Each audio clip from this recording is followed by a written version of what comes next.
Shalom. Untuk mendengarkan firman Tuhan, marilah kita bersatu di dalam doa.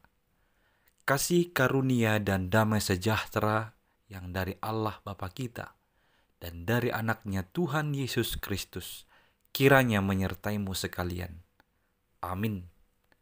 Ayat harian untuk kita pada hari Jumat 19 Juli 2024 tertulis di dalam kitab Hosea pasal 8 ayat 12.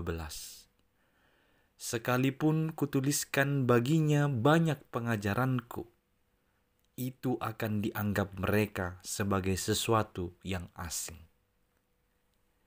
Saudara-saudari yang dikasihi oleh Tuhan Yesus Kristus, kita pasti pernah mendengar kata anak durhaka atau durhaka. Seorang anak disebut durhaka ketika dia lupa dia berasal dari mana. Ketika dia lupa siapa yang telah ada bersama-sama dengan dia, yang telah membesarkannya, melahirkannya, dan yang telah menuntunnya.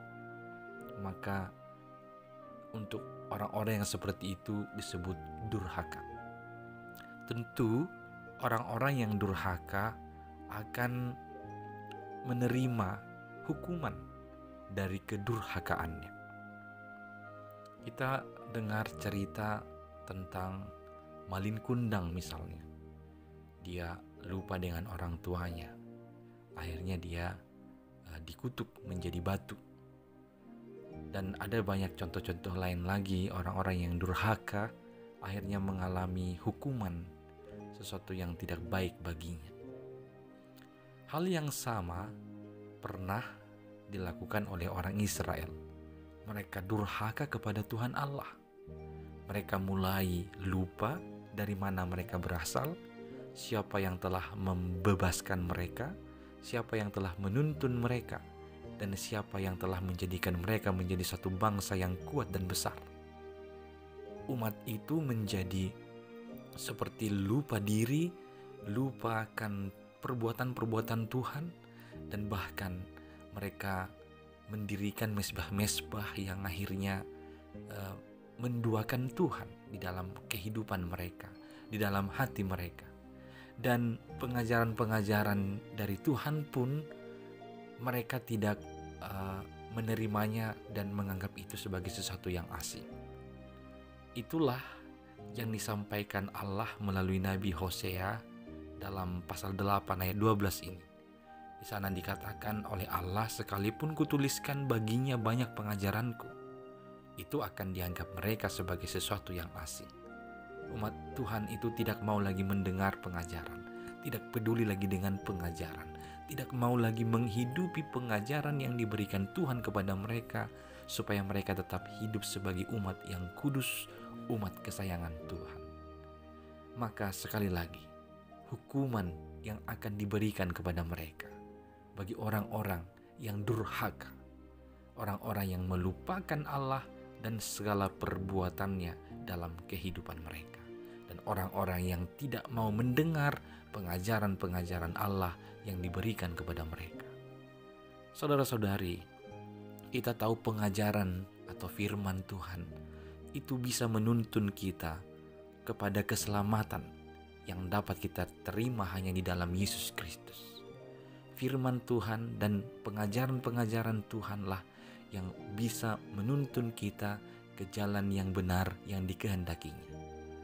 Oleh karena itu, marilah kita kiranya tetap rindu dan mau mendengar pengajaran-pengajaran Tuhan, mendengar firman-Nya dan menghidupinya, serta menaati pengajarannya dalam kehidupan kita. Supaya apa? Supaya kita terbebas dari penghukuman karena kedurhakaan. Saudara-saudari yang dikasihi Kristus, pengajarannya, firman-Nya juga berguna menjadi kekuatan bagi kita, menghibur kita, dan memampukan kita dalam menjalani hidup yang penuh dengan tantangan dan penuh dengan persoalan di dunia ini. Hanya firman Tuhan yang menguatkan kita. Hanya firman Tuhan yang menuntun kita.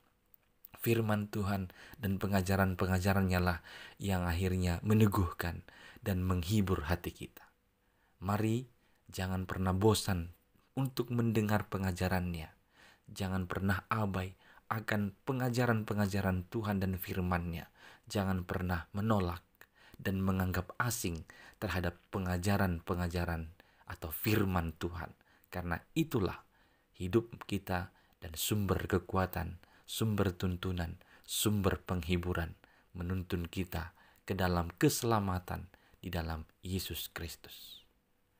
Amin. Kita berdoa. Ya Tuhan Allah kami, ajarlah kami untuk senantiasa mau mendengar pengajaran-Mu dan mau menaati, melakukan seluruh pengajaran-Mu dalam hidup kami. Karena kami tahu itulah yang menuntun kami kepada keselamatan yang daripada-Mu. Jauhkan kami ya Tuhan yang abai, bosan, dan tidak peduli terhadap firman dan pengajaran-Mu. Hanya dalam Yesus Kristus, tolonglah kami. Amin.